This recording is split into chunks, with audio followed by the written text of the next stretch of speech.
Welcome to the 4th episode of StreamCast with me, James Rutherford, also known as Charizard James on Twitch and other social media platforms, where we take a deep dive into the lives of all your favorite streamers and content creators. Joined with us today is the amazing Fade to Karma content creator, Zabracus. Take a minute to introduce yourself. I'm super excited to have you here. I'm Zabracus, or you can just call me Zabs, Whitney, whatever floats your boat. As you mentioned, I am a streamer for Fade to Karma. I'm a Twitch partner. I stream primarily Magic the Gathering Arena. I'm also a professional cosplayer, so sometimes I do cosplays on stream.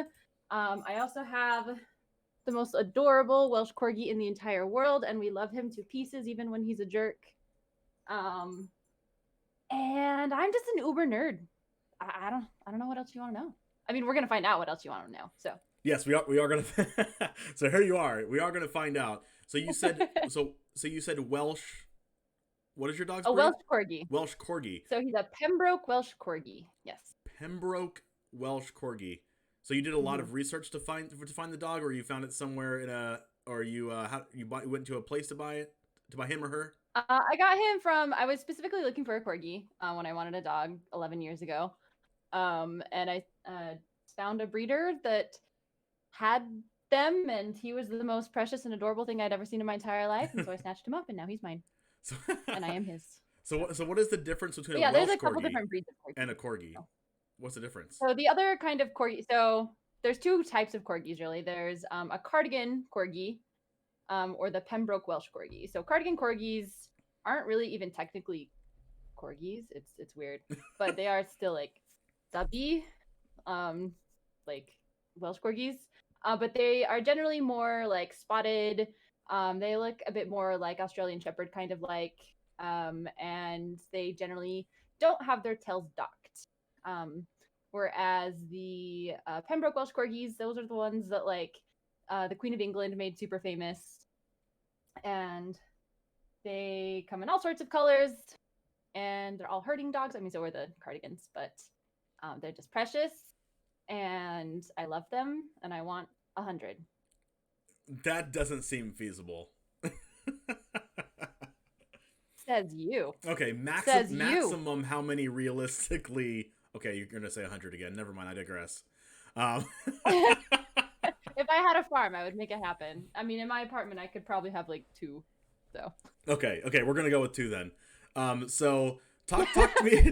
I'm just gonna go with 2. I'm gonna give up this conversation now. Talk about your streaming story from start to finish. You know, what gave you the idea to start streaming, and then start from when you had 0 viewers, or did you have 0 viewers when you started? And just talk about your journey through streaming. My journey through streaming kind of started with my cosplay stuff, but we can get into that later. But I'd been wanting to stream on Twitch for a while, but I just hadn't, because I didn't really have any means to do so. I didn't have a PC. I didn't really have a way to stream through like PlayStation or anything like that. And so I just kept putting it off forever and ever and ever. And then finally in 2017, I finally purchased, or no, 2017 was when Twitch finally came out with the mobile app for Twitch, where you could just stream IRL and whatnot. And so I started Twitch streaming doing that, because it was my only option. But then I also finally bought a camera for my PlayStation, so I was able to also stream games through that. But if you've ever streamed through a PlayStation or a console, you know how terrible it is, and like you can't customize anything. But then eventually I was able to get a computer and everything for a proper stream setup with the help of my community, and was able, well, yeah, now it's proper streaming. Not that, you know, other streaming isn't proper. We'll say easier streaming. Mm-hmm. Maybe that's a better way to put it. But because I came from my professional cosplay background, where I'd already built a fan base around that, I was able to bring some followers from that to Twitch.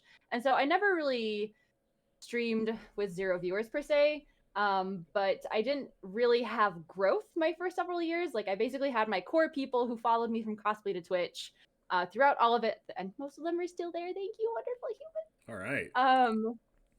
But yeah, it's my first several years. It was really hard to grow. It still is hard to grow on Twitch, frankly. In your first several years, you're talking 2017 to 2020? Yeah, so 2017 to basically 2020. Well, I guess 2019 maybe. I don't know. 3 months down. But I mostly started out as a variety streamer, so I'd play things like Overwatch. I do a lot of IRL streams, a lot of crafting streams. I play Diablo. Basically any RPG style game, I would stream a lot. But because I was doing variety, it's hard to build a proper community base when you're doing all sorts of different things and like people are coming to you for like one specific thing. So they don't always typically stay for the other things. So that's why I wasn't really seeing growth, and I wasn't taking it too seriously. Like I didn't really have a set schedule or anything like that. I was just streaming when I wanted to, which is also not conducive to growth if that's really what your goal is. But I was having fun, so I didn't care. Mm-hmm. And then in 2019, I finally put my foot down. I was like, all right, I'm gonna stick to one game. That's when I discovered Magic, started playing Magic, and started actually building a community there, meeting wonderful and incredible and amazing people in the community. I love you humans so much. And it just kind of went up from there. Now, talk about why you started streaming. You said you wanted to stream for a long time. Why did you want to stream? Well, I like entertaining people first and foremost, and I love playing video games, and so it just seemed like a great way to combine the two. And that's really all it came down to. Yeah, I didn't find out about Twitch until I'd seen other cosplayers do it, so. Yeah, I didn't find out about Twitch until last year, and as soon as I found out about it, I was like, I want to do that. Interesting. Yeah, yeah, yeah. The first person I ever saw was Jeff Hoagland's stream, and just the community that he had there, and everyone's just so for each other, and I mean and just the whole community around that. And then I started seeing other streamers like Crokies, and I played against, like, right after I found out about Crokies, I happened to play against him on the ladder, and I think gotta love how that happens. Yeah, you gotta love how that happens. Yeah, I played against him on the ladder like right after I found out about him, and I was like, and I won. And then right after I won, I tuned into his stream, and it was on like a 3-minute delay or something. So I got to see the end of my match, and he was like super salty about it. And I just got this like nice rush. Yeah, I was like, nice. Yes, he was salty about my match. I won. I beat him, and it was back in success. Yeah, it was back in the what format was it? It was like I was playing Jund Dinosaurs, and he was playing I think he was playing Vampires or something. I don't know if you played during that. You played during that time if you started playing in 2017. If you started playing Magic back then, but no, I started playing Magic in 2019. Oh, 2019. So I think this might have been during 2019, maybe 2018. But as soon as I found out about that Twitch was even a thing, I immediately just wanted to start streaming. So it's it was just, I want to do that. And I'm the type of person that when I put my mind to something, I just go all in. I just do it until I just keep doing it. I'm not really money oriented. Like, I don't have like the money motivation, but just if I want to do something, I just want to do it. So I'm like, okay, I see these successful streamers, like one of them being yourself. I want to be like that. How do I be like that? So I just immerse myself in how do I be like that. So and that's just how I wanted to stream, and that's my motivation for keep streaming. So speaking of that, I know it can be difficult at times when you see yourself kind of, you're growing and then you kind of like flatline, or you're growing and then you're still growing but not as fast. Has that happened for you, and how did you get through that? First and foremost, I just want to say, like, for anyone out there who is streaming and like trying to make their channel into something more than just like something fun that they do, that is very normal. You're going to have like huge growth spurts, and it's going to be amazing, and then it's going to flatline, and it might even tank a little bit. Then it's going to go huge and amazing again, and it's going to flatline and tank. Like, that is that's just how viewership and stuff goes with these things. So yes, that has happened to me many times throughout my entire streaming thing. So I'm just used to it at this point. So the how you get through it question But is, whenever it does happen, I still like try to look at my stream and be like, okay, like, is there something I need to change up? Is there something else I need to do to try to attract more followers or retain my current followers? Like, so I do like I am constantly assessing my stream, particularly in those situations. So I think a lot of it has to do. do with like less of how do I get more viewers and how do I keep the viewers I'm already getting. Right. Right.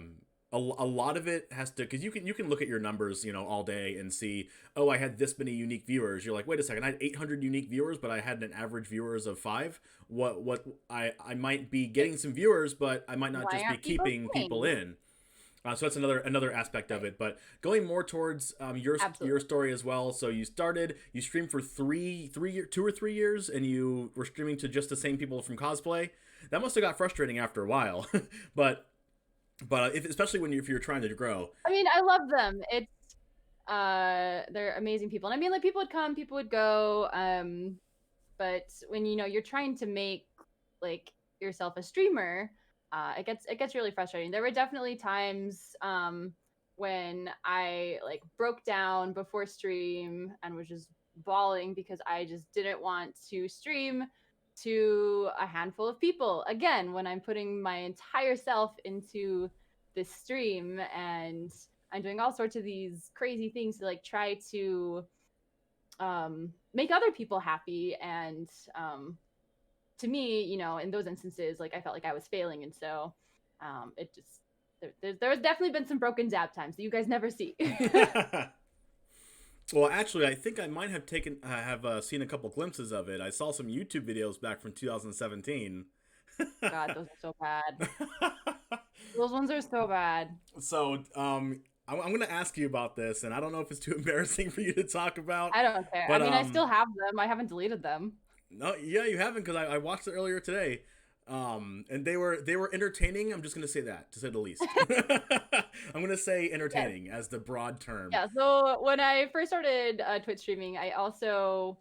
Actually, before I started Twitch streaming, like, a lot more, I was trying to get into YouTube as well. And I was trying to make it kind of like a variety YouTube channel to a degree. Still am. I just am terrible at getting YouTube videos up. And I did 2 main things. I did Mail Mondays and Thirsty Thursdays. And for Mail Mondays, that's pretty obvious because fans would send me mail and then I just open it and all of that. And then Thirsty Thursday, I would pick some weird random topic and drink something and rant about it. And I often drink a lot of beer, and beer and carbonation make me burp. So I burped a lot. And now these videos, whenever I sadly go look at their analytics on YouTube, are like associated with all these weird, like, little burp fetish communities. Really? So, yeah. That's like the last thing that I would even think about. No, it's a thing. So if you actually go through the comments on those videos, you'll see like little timestamps. Mm-hmm. Those are like, I guess, where there's like good burps or whatever. I don't know. But it's a thing, and it weirds me out, but whatever. I mean, if you want a good burp streamer, you found her. I don't even try. I mean, I remember hearing one, and I was like, wait a second, did you just burp on a YouTube video? I was like, I mean, I guess. But I mean, yeah. I do want to try some of those beers that you had, though. It seemed like some pretty good ones. Do you still have like some of your favorite beers to this day, or what do you drink now? If you do. I mean, I don't keep them in stock constantly. But I mean, I'll drink whatever beer I so desire whenever I magically have it. What's your favorite type of beer? It's a tie between IPAs, sours, and stouts. Oh my goodness. Okay, I like stouts, but we're the total opposite when it comes to IPAs and sours. Okay, IPAs and sours are just... I know, most people don't like sours. I mean, I have okay, I'm gonna say this. I have appreciation for sours. But I don't necessarily like them. I can understand why someone would like them, but it's just not my cup of tea. And then IPAs, I can drink one IPA. I love the sour things. Ooh, I can drink one IPA, and then I'm going to drink something else.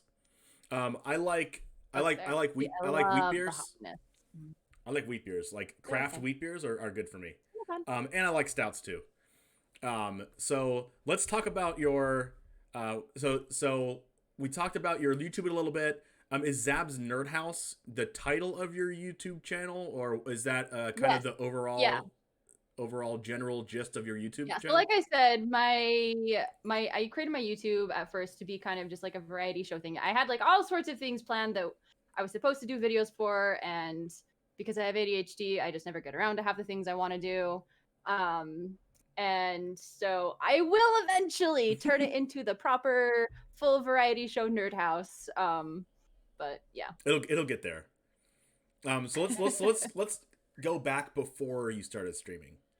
Let's talk about your story cosplaying. How did you get into cosplaying, and why did you want to start cosplaying? So I started cosplaying in 2013. My first time I did it was for Salt Lake Comic Con in 2013. Before then, I had always wanted to go to a Comic Con, but the main one I heard of was San Diego Comic Con, and I live in Utah, and I just never really had an opportunity to go to any other Comic Con. And so finally, when Salt Lake did their first convention in 2013, I was like, I'm going! And I knew that cosplay was a thing, but I'd never done it. But I loved Halloween, and I loved dressing up because of Halloween and whatnot. And so I was like, how to dress up? And so I did. And it was just such an amazing experience on top of just going to the convention that it just kind of stuck with me. Like, okay, now I'm gonna make this character and this character and this character and this character and this character, and it just continues to spiral out from there. So I've noticed some cosplayers on Twitter and things that that are just super inspired by cosplaying, and I personally couldn't do it. It takes a certain amount of dedication. lie. Takes a certain amount of dedication to put all those together. Did you make your own things, or did you? I don't know. I don't even know how that works. Things and just wear them. What was that? So I do a little bit of both. I said you can just commission things and wear them. Cosplay is as simple as that. Simple as that. But anyway, yeah. So I do a little bit of both. If it comes to like complex sewing things, I'll generally commission those or buy pieces from various places and compile them together. If it's an armor build, then I always make those. I love working with EVA foam. It's a lot of fun. So yeah, I do a little bit of everything. I'm terrible at sewing. So if it's something simple, I will sew it. If it's like a corset or something like that, no. That just seems way too over my head. Seems like something... But the weird thing is I would rather make a corset out of foam than try to sew it. It makes no sense. No, not really. I mean, you could make it look realistic if you made a corset out of foam, right? You can make it look realistic. Oh yeah, there's some amazing ones that are made out of foam. There's some very realistic.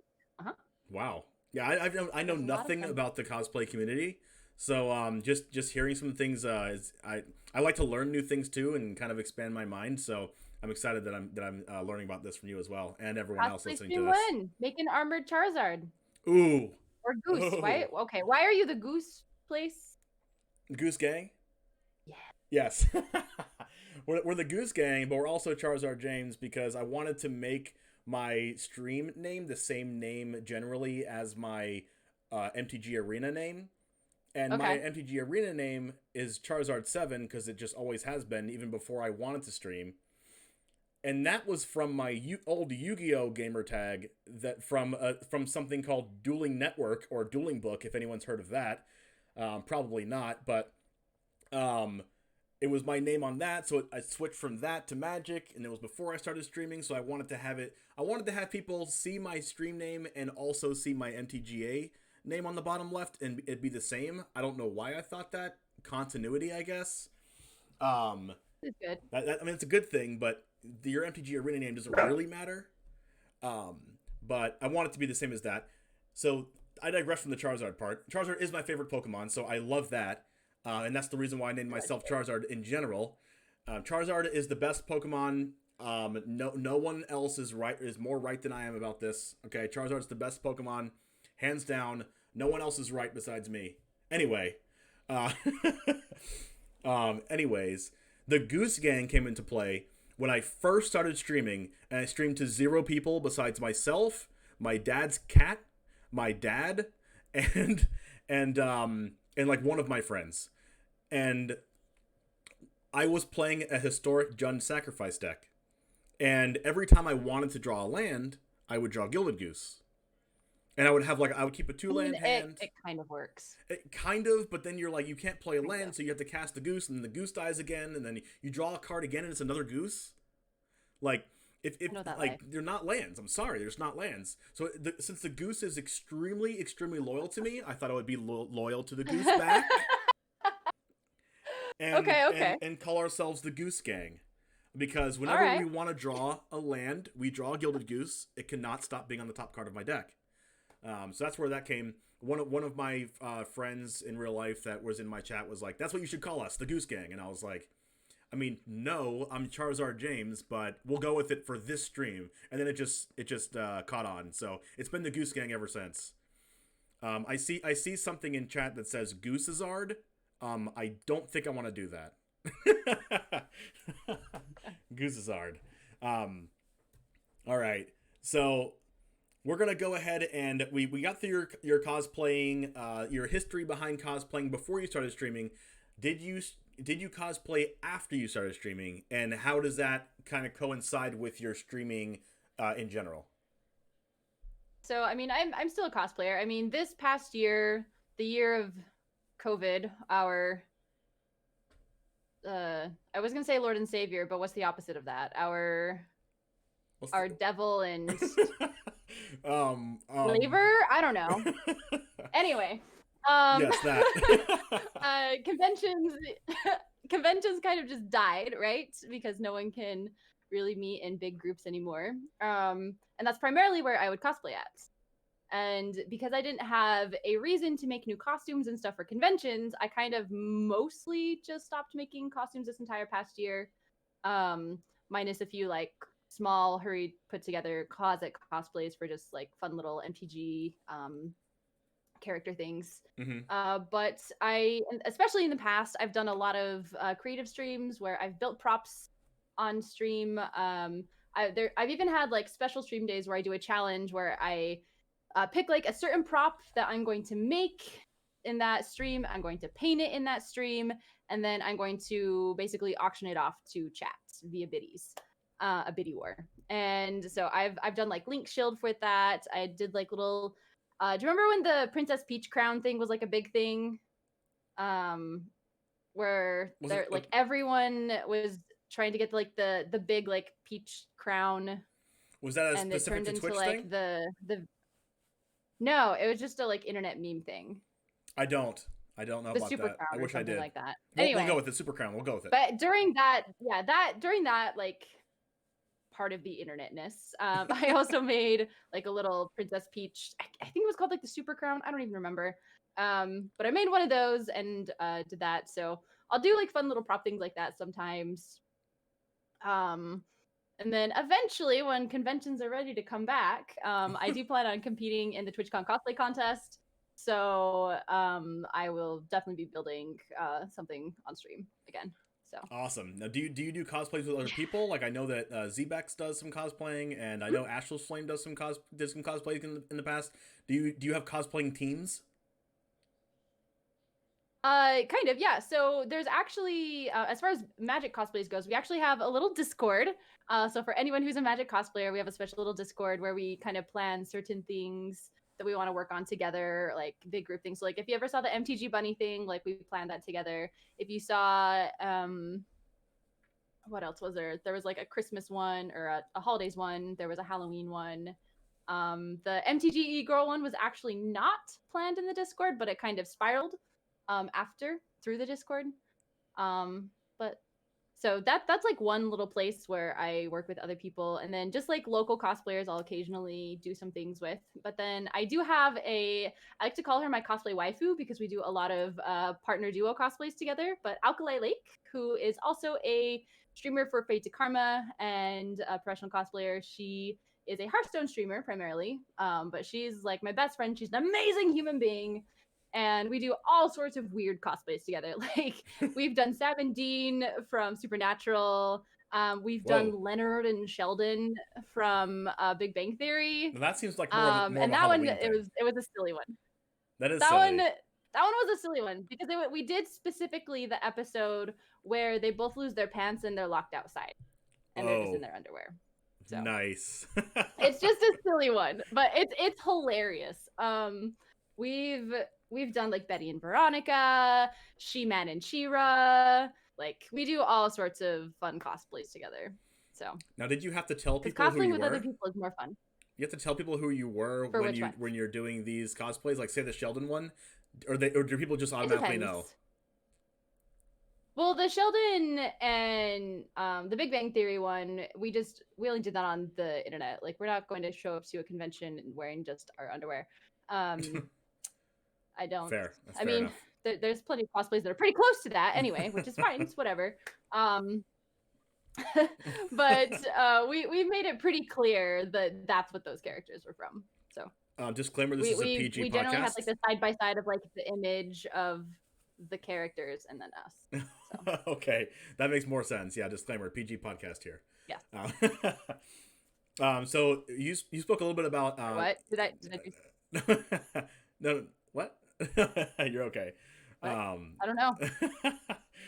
Let's talk about Continue. your story in Fade to Karma, and your history of being a caster and different parts of the Fade to Karma team. How did you find out about them, and talk about your journey through that?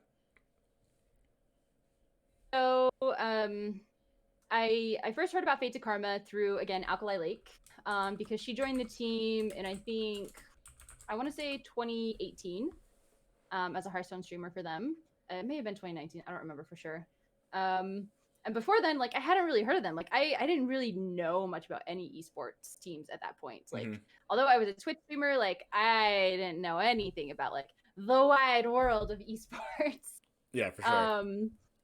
But in I think it was 2019, they created the Comnet, and Alkali. As soon as they created it, Alkali let me know. She's like, "Hey, you should totally join this. Like, I think this will be good for you. Like, it's just a really good idea. Come join." And like, because I knew what F2K was through her, I figured the Comnet would be fantastic. So I joined the Comnet. At the very beginning, I was literally one of their very first members ever. Wow. And so I'd been in Comnet for a while. I became an ambassador for them, and I'd helped them with various things on the side, just small things here and there. And then eventually they came to me and asked me to be on the team. So I obliged. And through that, there was just one day where I made some sort of Twitter post somewhere, and Danny T. Law, who is also on the team, made a comment that like, we should make a tournament. And I was like, yes. And I tagged Fate to Karma in it, just on social media to, like, hint, hint, nudge, nudge, let's do an FTK tournament for Magic. And they liked their idea. And so they worked with Danny and I to put together the tournament. And so it was like this little like pipe dream love child of Danny and I that came to life for this actual tournament that we did. And because Danny and I were the ones that created it, we decided that we wanted to be the casters for it too. So that's how that happened. Before that, I had only casted for some of the Arena Zone, MTG Arena Zone historic tournaments. But before that, like I'd always been wanting to get into like commentary for games and whatnot. I've always been fascinated with public speaking and presentations and stuff like that. And so I felt like this was the next best thing in regards to that. Since it encompasses all the things I love about entertainment and gaming and all of that. So I just kind of like just like you mentioned earlier, like if there's something you want to do and you just find a way to make it happen. That's how I am. All right. So. Well, speaking more about how you are, and I know you call yourself, you're ultimate nerd gamer. What are some of the things that you like to do, or that you just like in general that are not gaming related? Whether it is beer, or you want to go more in detail about that, or hiking, snowboarding, or whatever. What do you like to do? Yeah, so I live in Salt Lake City, Utah, which if you've ever been here or heard of it, it's a very outdoor focused place because we're right in the middle of the Rocky Mountains. And we're also really close to some absolutely beautiful, what's the right word? National parks that have like red rocks and stuff. And so I grew up being outdoors all the time. So I'm a very outdoorsy person. I love going hiking. I love going camping, backpacking, river rafting, all those fun things. I would ski more, but it's expensive. And I don't have any gear. But I do like skiing. So, in addition to being like this this Uber geek who loves to just be inside and avoid people, I also really love to just be outdoors in nature doing all sorts of adventure things. So, I'm technically a real life Laura Croft in a way. There we go. That's awesome. Um, That's awesome. Yeah.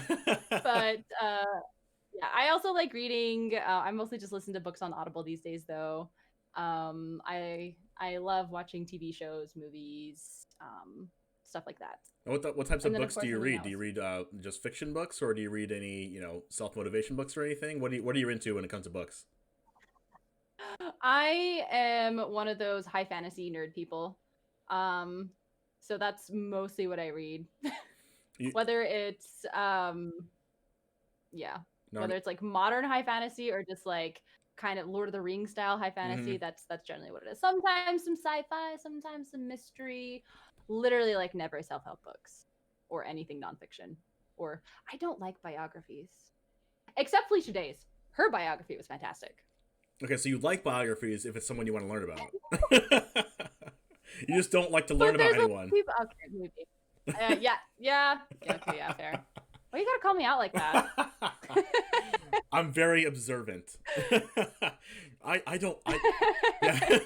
I don't like biographies except for I love this one person's. But only it's also because she narrates it on Audible and it's just so perfect. And she's perfect. I've heard her. Oh, awesome. Nice. I've never ever been into books. I'm more of just watch YouTube videos kind of person.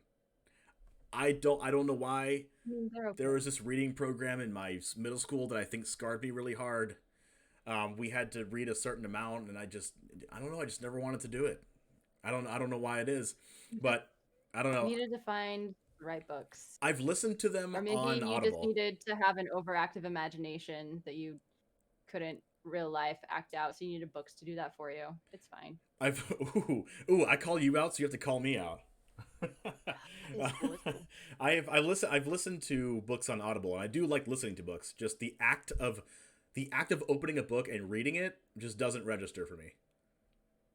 That's fair. I have a hard time with that these days, just because time constraints mostly, but also I just lose focus really easily these days. I don't know if it's a combination of my ADHD and the age of the internet, but I cannot focus on reading things myself. I think it's the age of the internet. You can go on, yeah. I think it has a lot to do with the age of the internet. You can go on TikTok and watch 80 45-second videos in a row, and 3 hours will pass, and you'll never realize what happened. You're like, okay, I'm gonna sit here and open this app, and I'm gonna be on here for 10 minutes, and I'm gonna do whatever I need to do. And then just yeah, you can multitask with Audible. That's the best part. Yeah, exactly. That's one of the reasons why I started this podcast as well, so that people can, be working on their 9-to-5 job, typing away on their computers, and listen to something, or when they're, out bike riding, or like this, bike riding, or going or exercising at the gym on the treadmill, or whatever you want to do. That you can't watch YouTube at the same time. You can't read a book at the same time, but you can listen to something. Absolutely. So moving on, we talked about things that you like. Let's talk about some things that you don't like. What do you despise of like Magic players or card game players or nerds, or like what is like your pet peeve that you're just like why does this happen? Blue players. Ooh. Control players. Ooh. There's something deeper psychological going on in their heads, and I don't like it. Ooh. Like they have some sort of power complex that they need to work through, and they're punishing us as a result, and I'm not okay with that. Ooh, shots fired, and I'm not disagreeing with you. I'm not disagreeing with you. I will fire these shots with you, okay? We're the battalion. See, Also, people who salt rope, I don't that too. understand that mentality. Just scoop and go away. Just that's it. Like You lost already. go on with your life. You're literally wasting both of our time. Just go away. Um, what else don't I like about Magic players? Well, I don't know. Something Alias V was My talking brain just about on died. episode 3 of this podcast is no, actually episode 2 of this podcast. I'm sorry, episode 2. Something Alias V was talking about is she hates blue players as well. She had the same exact answer as you. Um, and she was saying that she's saying destroy my creatures, exile them, do whatever you want to them, just let them resolve. Yes, let me have them on the board. Let me smork your face just once. Let me have something. Let me play the game. Yeah, exactly. Can I play the game? Just stop letting me not play the game. I want if I resolve the creature Totally. and the instant I go to change phases, you destroy it. That's fine. I got my enter the battlefield trigger. Yeah. That's fine. Yeah. I got this. Yeah. But as soon as Counterspell tribal kills me. you counter my spell, I feel like I've lost some aspect of hope in my brain when my cards get countered. But I think, and that's what they thrive off yes, of. I'm telling you. yes, I'm telling you. It's a thing. they thrive on the absence of hope in your opponent's eyes. And they can kind of see your eyes through the arena screen. Oh, Just definitely. just like your eyelids closing a little bit. It's a special thing that they have. I think it's like a table flipping tingle that they have. Oh I yeah. think they just notice it. And I think the person that Exactly. has that the most, I think, might be CGB and Gabriel Nassif. They just have an eye for it. Probably, yeah. They have an eye. And also it's okay. there's a different aspect of blue players though that I think you might not like The either. discard ones? The discard ones, that would be like a blue black deck. You're saying, like the ones that are The also ones that just, yeah. I mean, because in a way, that's also you can't ever play a card ever or ever have fun. If you just don't get to have cards. Just don't get cards. See, if you know anything about me, That's not fun either. and you spent any amount of time in the Goose Gang whatsoever, and I mean like 5 minutes in the Goose Gang, you'll hear me complain about the Rogues deck in Standard. Not only do your creatures die instantaneously. What was that? Go ahead. Not only do your creatures die instantaneously, but you also don't get a chance to resolve most of your spells either. And if you're not resolving your spells, and they're also killing your creatures, you also are getting milled for your cards that you can possibly draw in the future. So you're saying, my out is drawing this card. Well, I guess that's every copy that you just milled off the top of my deck. I mean, I guess I lost. I can't do anything about it. Yeah. However, right before your stream, I was playing a game on Magic. I was actually playing Standard for, I don't even know why. Because I want to torture myself. And I was playing Gruul, just Gruul aggro adventures. And the opponent was Rogues. They weren't even Rogue Luris, so they may have had a Zareth Sandseeker somewhere in there. I don't know. But I won. I won 2-0. Okay. So, hooray for the smork. Right. I didn't even resolve Cleave. You didn't draw Cleave? So, there is hope. Basically, yes. There's hope. There's hope for us out. There's hope for us red or white mages out there and green mages. There is hope. If one thing you learned from Zabracus today, okay, if it's not anything about cosplaying or streaming or growing your Twitch channel, it's you have hope to beat the blue mages. There is always hope. You just have to have the right deck, which I almost never do. So you're saying there could be hope, but you just don't have it. Sure. We'll digress from there. All right.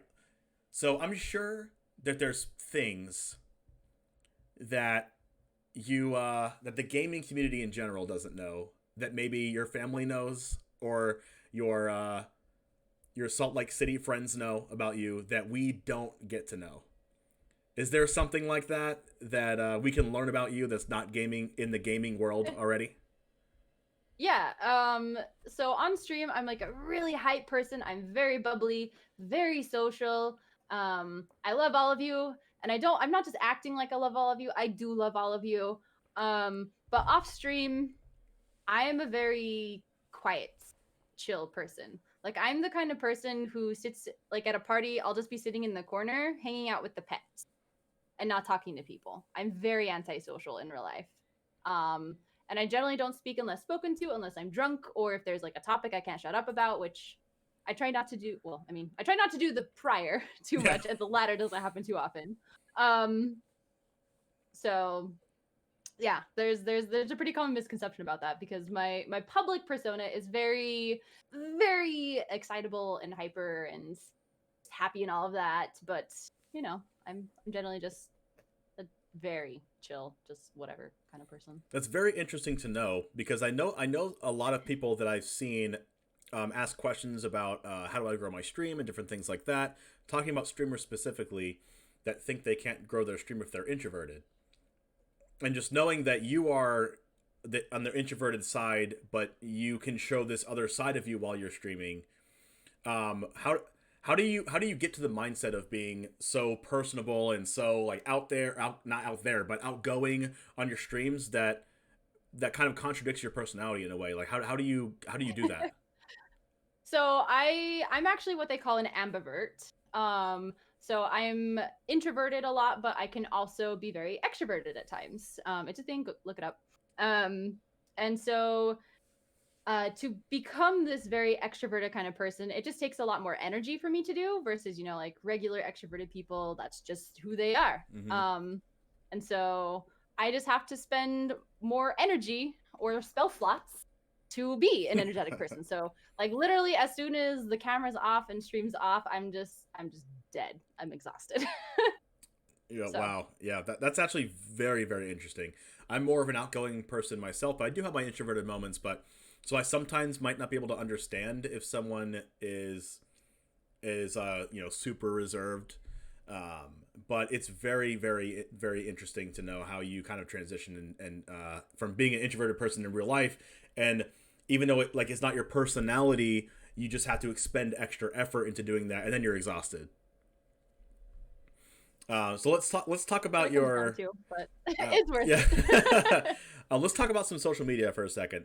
I know cosplaying kind of goes into this, but you have a huge following on Instagram. I think it's like 44,000 followers or something like that. And I'm not sure what the number is on Twitter. You don't know. Yeah, I'm not sure what the numbers are on Twitter. But how do you think being a part of the social media landscape in general in your specific community contributes to growing your stream? Social media is very important to not only growing your stream but cultivating it. But don't correlate your social media follower numbers with success in streaming. Because I had plenty of Instagram followers and Facebook followers before I started streaming, and maybe not even 1% of those followed me to Twitch. It's hard because they're very different things. Like Twitch is also a social media, right? Mm-hmm. And everyone likes their different social medias. Like some people just don't want to watch Twitch, but some people love it. And so it is important to have like kind of a variety. Some people just want to look at pictures, and so they're on Instagram or videos, since Reels are a thing there. Or sometimes they're all about TikTok, which I have not gotten into. Don't. Or like you really like to watch YouTube videos. Some people just really want to watch YouTube videos. So it's definitely really good to have a variety out there, because especially if you're trying to grow a Twitch channel, because you don't want the only place for people to find you to be Twitch, because the discoverability on Twitch is garbage. Particularly, we won't even get into that, but it's garbage. Yes. Yeah. So having additional outlets for people to find you on all sorts of social media platforms, diversifying what you actually put on those platforms so that it's not the same thing on every platform, also helps too. I don't even know if I answered your question. You answered it. Yes. Yeah. Yes, you answered it. I was asking how it contributed to your growth, but I like the spin that you took on it. I like what you said. So we talked about some things that it took you a little while to get going on Twitch in general, a couple years. What what are some of the things that you learned the most from the process that you weren't growing? Same things that people say over and over and over and over. It's consistency, it's reliability, and uniqueness. That's really what it comes down to. People need to know when you're streaming so that they can be there and know that, all right, on this day at X time, this person's going to be streaming and I'm not doing anything at that time, so I'm going to be watching them. And then knowing that they're going to continuously follow that schedule so that you can always be there. Mm-hmm. And then something that's worth watching. There's a lot of people that are entertaining, right? A lot of people are really good at their various games, but there's a lot of people who are really good at their various games. So what makes you unique? What makes people come to you? So you have to figure out what that reason is and grow off of it and cultivate it. And there you can always find a way. Always. Yes. So one thing I saw a Twitter post from you about, I don't know how many days ago it was. Maybe it was a week ago, and you were saying that exact same thing. What makes you unique? What makes people want to watch you? It's not just how good you are or not how entertaining you are. Why do they watch you specifically instead of watching someone else? Right. Because I mean, there's plenty of people who watch Fortnite who don't watch Ninja. So. Yeah. And why is someone going to watch Zabracus over watching, someone that has 2,000 viewers or 1,000 viewers? Or if someone wants to watch card games, why are they watching Zabracus play Magic the Gathering when they could be watching someone with 20,000 viewers playing Hearthstone? If they want to watch card games in general, why do they want to watch somebody rather than saying that you're going to watch someone? Why are you going to watch them? I think is super huge, and you pointed and you alluded to that, which is awesome. They're saying why do we watch me? I'll let you answer that. I'm not going to answer that. Adorable. I'm adorable. Okay, I can go with adorable. Okay, no answer is superior than adorable. We've heard it from Zabracus right here. Selfie. All of you post selfies. Post more selfies. All of you. Literally all of you. Do it. Yeah, everyone. I'm trying post to start selfies. a selfie revolution.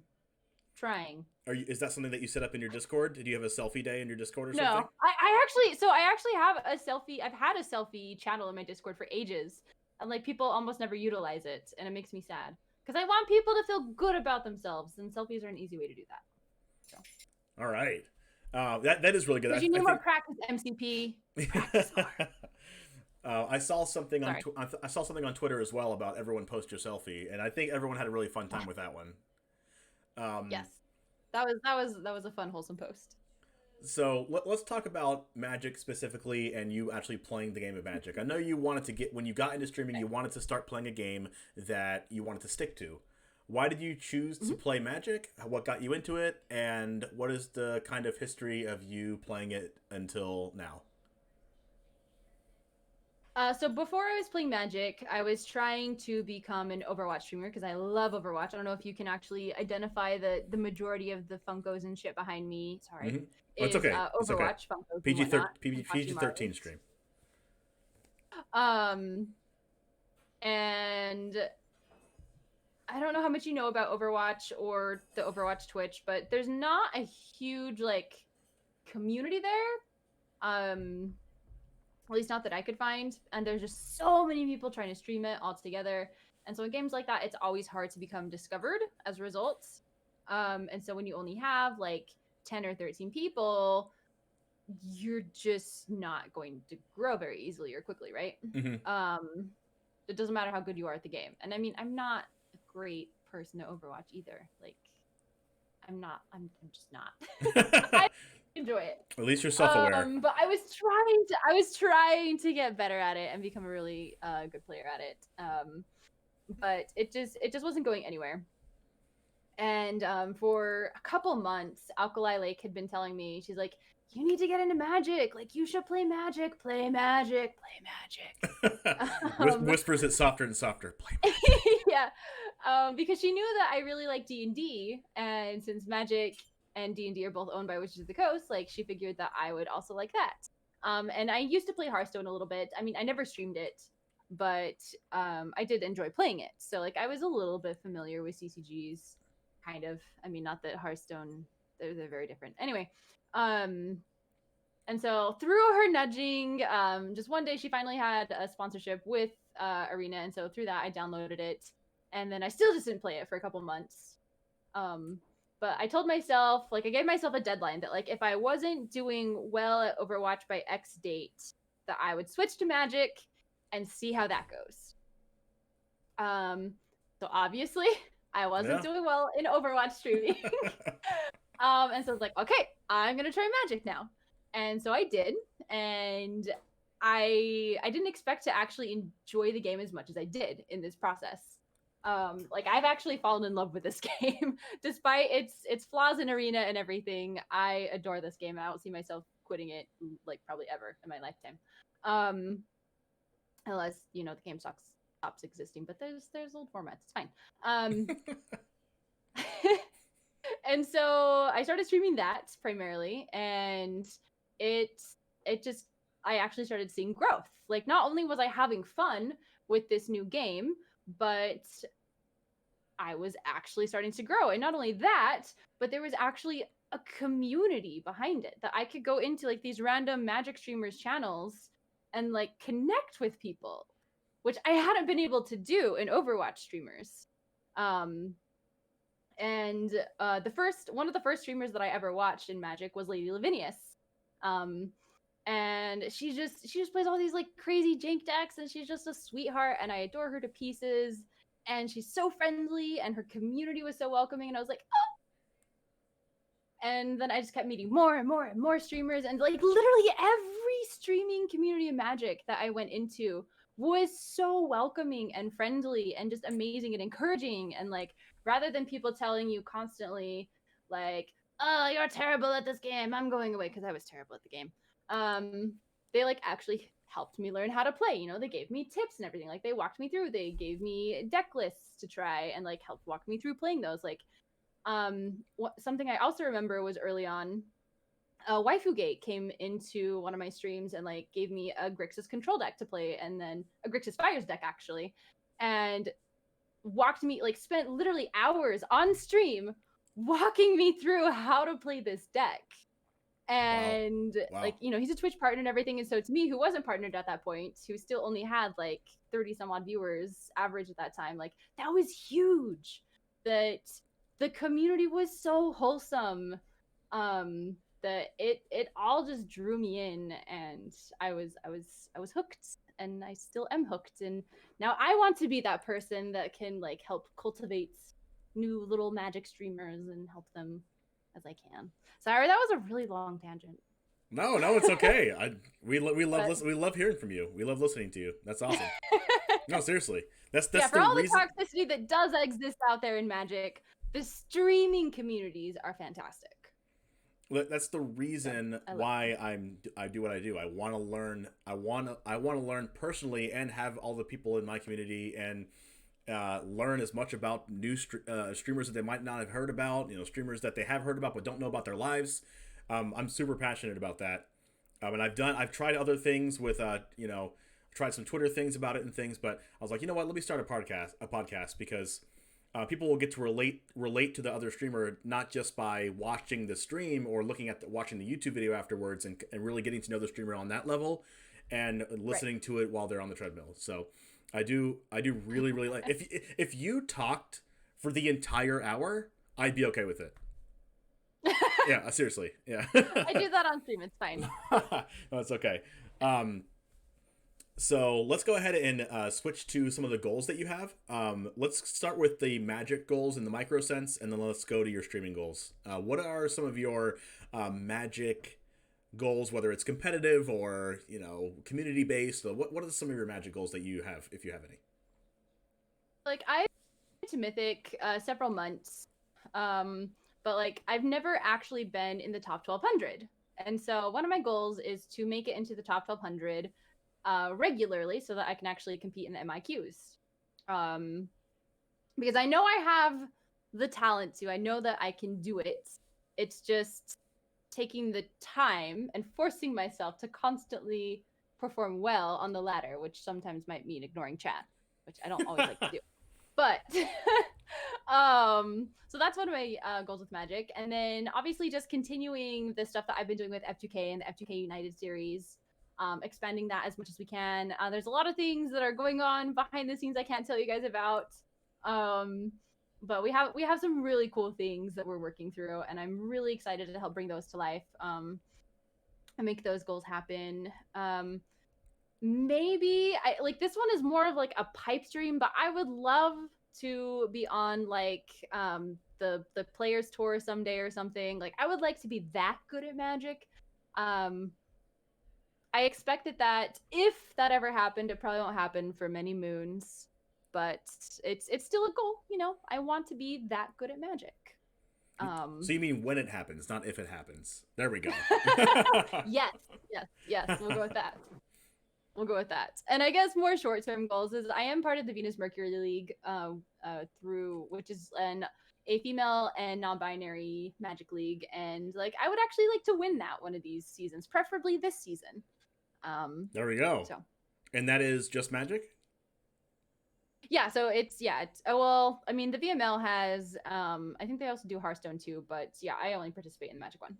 All right. That's awesome, especially not just so I'm a very competitive person, so I just want to be a successful competitive person. It's good to be in a competitive tournament like that, but also it being for a cause. And for the, you know, non-binary female players that play Magic. And I don't think there's like a ton of those, especially considering of how many people play Magic. So many people play Magic. There's probably a lot more than we'd think.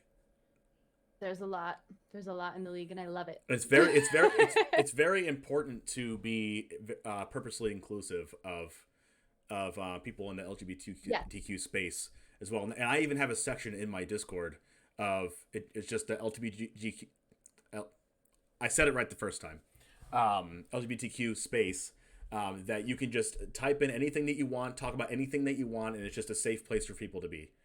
And I think that's really, really important to have to be active about that and saying, I purposely care about this.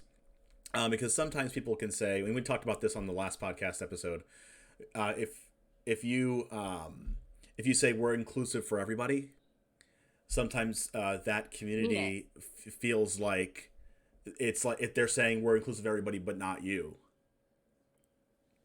So it's important to be purposely inclusive of it, and I really do like that you're a part of it, that tournament, even though it's like competitive, but it's still for a cause. So I do like that. So talk about some of your streaming goals.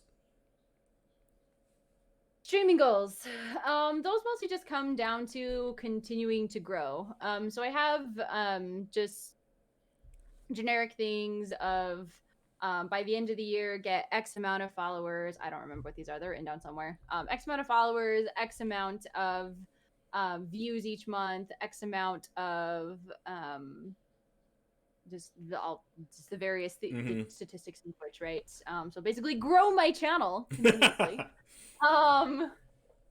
But it's always hard when like as an affiliate, you know, like you have like something to reach for, like your next goal is partner. But like once you're a partner, like you have to find like a lot more specific things to reach for, and a lot of the time like those are like number type of goals of like, all right, so my stream is here, but I want to take it here. And so it's always difficult to do that too. I mean, it's difficult to do that with any stream. But yeah, and then what else? Hang on, where do I have these written down? I feel like I have a note on my phone somewhere with all of this. I have to write things down, otherwise I forget them. I'm the same way. If someone asks me to do something, I have to do it right that second, or else I'll forget. Or I have to write it down. Oh yeah, absolutely. I think just like kind of it's tied to streaming, but just combining or growing my casting abilities, right? You know, like, so not just casting for like F2K, but maybe for like CFB or some other things, or maybe like even growing beyond Magic and casting for like other bigger things and stuff. So just basically becoming a bigger version of myself are my streaming goals. I think that goes beyond a streaming goal, right? That goes like that's like even a life goal. Right. Strive to be the best person of yourself, regardless of what you're doing. And as long as you're doing that in the macro in your life in general, all these different things that you will strive to accomplish will kind of fall into place. If you're trying to, how do I grow my stream? I want to be affiliate. Well, be the best person you can be, and it's going to happen for you. You know, not necessarily like do this one specific. You got to put in the effort. Right. Yeah. Right. Do this one specific tactical thing. Step 1, step 2, step 3. I mean, there are certain things that you have to do. You know, make sure your lighting is good. Make sure all these different things are good. Make sure there's not a distraction for people watching you. But as long as you're being the best self that you can be, I think you can accomplish anything.